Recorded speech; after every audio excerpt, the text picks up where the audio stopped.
بسم اللہ الرحمن الرحیم۔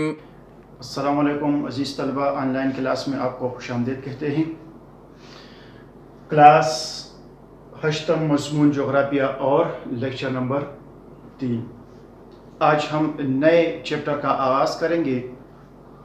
باب نمبر 2، زمینی حد و حال کو تبدیل کرنے والے عوامل۔ اس پورے چیپٹر میں ہم زمین کے حد و حال کو تبدیل کرنے والے جو عوامل ہیں اس کے متعلق پڑھیں گے۔ یہ عمل یہ دریا کے ذریعے بھی ہو سکتا ہے، ہوا کے ذریعے سے بھی، گلیشیئرز کے ذریعے سے بھی وغیرہ۔ تو یہ سارے ہم پڑھیں گے۔ پہلا سٹارٹ ہم لیتے ہیں دریاؤں کے ذریعے بننے والے زمینی نقوش، یعنی دریا جو کٹاؤ کرتا ہے اور اس کے نتیجے میں جو شکل یا جو نقش سامنے آتا ہے اس کے متعلق پڑھتے ہیں۔ تو اس میں پہلا ہے دریا کا عمل یا دریا کا عمل کٹاؤ۔ یہ مختلف طریقوں سے ہیں۔ اس میں نمبر 1 یہ بات ذہن میں رکھے دریا کے عمل میں کہ وہ جگہ جہاں سے دریا نکلتا ہے، یعنی جہاں سے اس کے شروعات ہوتے ہیں، وہ منبع کہلاتا ہے، اور جہاں یہ کسی دریا میں گزرتا ہو تو اسے موت یا دانہ کہتے ہیں۔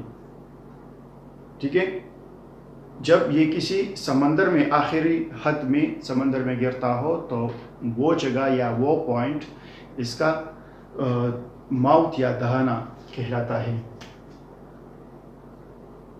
دہانہ یا موت۔ اور شروع والے جگہ کو ہم کہتے ہیں منبع۔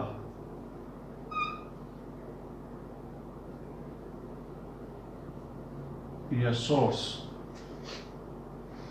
اور اس راستے میں اس دریا کے ساتھ جو پانی ملتا ہے ندی نالیوں دریاؤں کی شکل میں، تو وہ اس کا کیچنگ پوائنٹ ہے، ٹھیک ہے، یا علاقۂ وصولی۔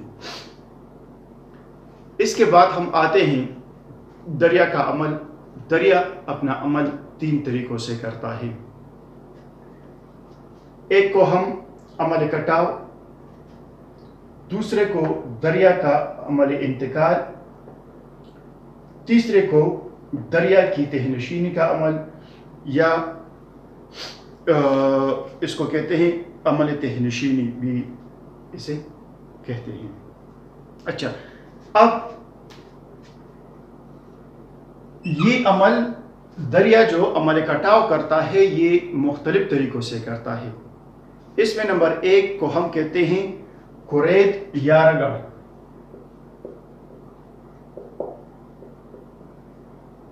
کوریدنا، رگڑنا، جس طرح ہم اس طرح کسی دیوار کو کسی چیز کو کوریدتے ہیں، یہ 2 طریقوں سے ہے۔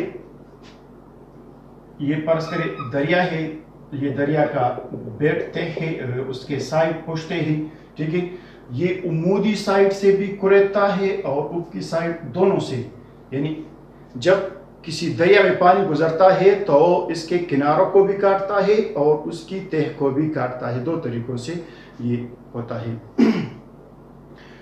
کورید کے بعد ہے محلول۔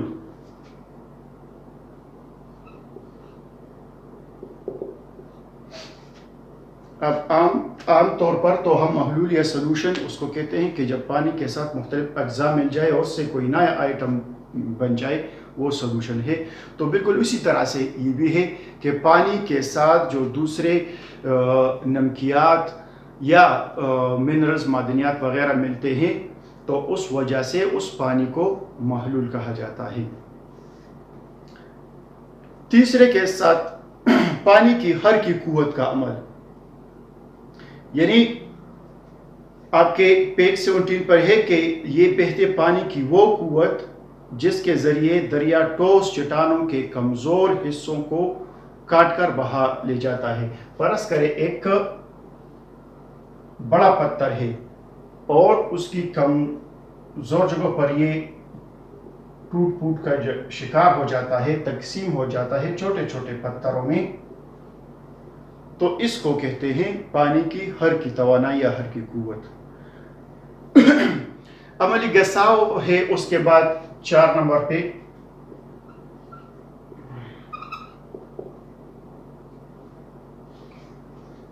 گھسیٹنا بھی ہم اسے کہتے ہیں۔ جب یہ پتھر، بڑا پتھر ٹوٹ پھوٹ کا شکار ہو جاتا ہے اور چھوٹے چھوٹے پتھروں کی شکل میں آ جاتا ہے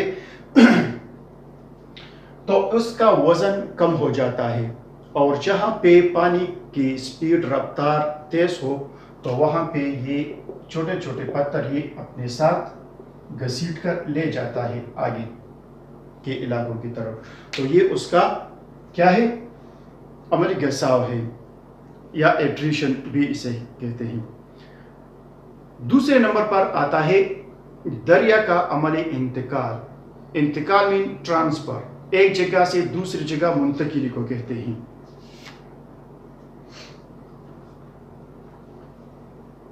اس کے بعد دریا کی تہنشینی کا عمل ہے، ٹھیک ہے، انتقال کے بعد تہنشینی۔ اچھا، تہنشینی بھی 3 سٹیجز میں تقریباً ہوتے ہیں۔ سب سے پہلے بڑے بڑے پتھر یہ تہنشین ہو جاتے ہیں، پتھر۔ پھر پتھر کے بعد جو چھوٹے چھوٹے کنکر یا بجری وغیرہ ہوتی ہے پانی میں، اس کی تہنشینی شروع ہو جاتی ہے، اور پھر اس کے بعد ریت کے ذرات،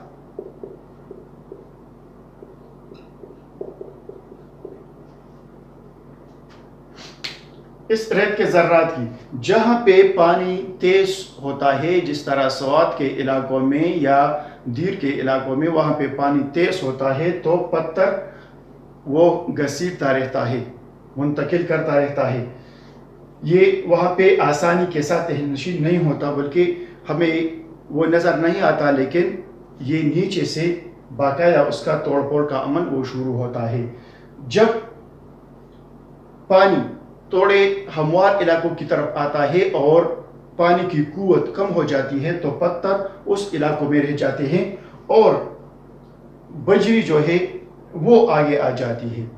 پھر ایک ایسا علاقہ آ جاتا ہے جہاں پہ پانی کی وہ قوت بھی ختم ہو جاتی ہے اور بجری اس علاقوں میں رہ جاتی ہے، جبکہ چھوٹے چھوٹے ریت کے ذرات وہ آگے آ جاتے ہیں۔ جس طرح ہم میدانی علاقوں کے نہروں وغیرہ میں جب دیکھیں تو اس کی تہ میں ہلکے ذرات ہوتے ہیں ریت کے، تو اسے کہتے ہیں دریا کی عملی منتقلی۔ اچھا، اس میں ہے کہ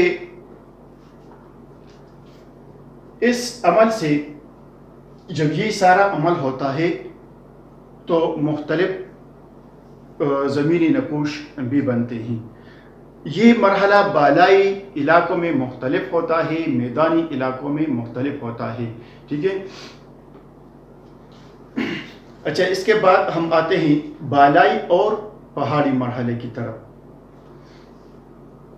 اچھا، تو بالائی اور پہاڑی مرحلے میں کٹاؤ کا عمل تیز ہوتا ہے، چونکہ یہ دونوں سائڈ سے میں نے آپ کو بتایا کہ جو تہ ہے اس کی، جس طرح یہ دریا ہے تو یہاں پہ تہ میں بھی اور سائڈ میں بھی یہ عمل کٹاؤ انتہائی تیز ہوتا ہے، اور اس عمل کی وجہ سے مختلف اشکال بنتے ہیں، جس میں ایک کو ہم کہتے ہیں گاٹی یا کھائی بھی ہم اسے کہتے ہیں۔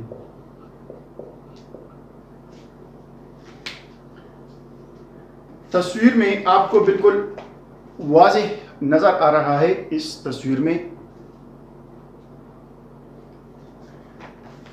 اچھا، یہ تصویر جو آپ کو نظر آ رہی ہے، اس کا یہ شکل کہ اوپر سے نیچے کافی پانی ادھر کافی گہرائی میں ہے.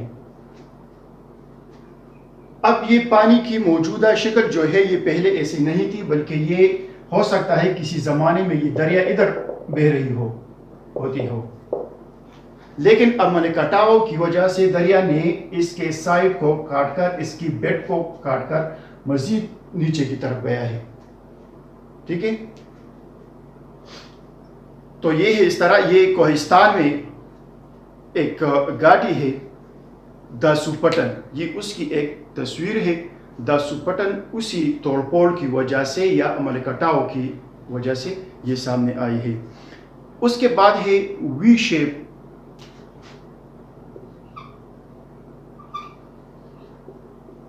وی شکل کی وادی اس قسم کی،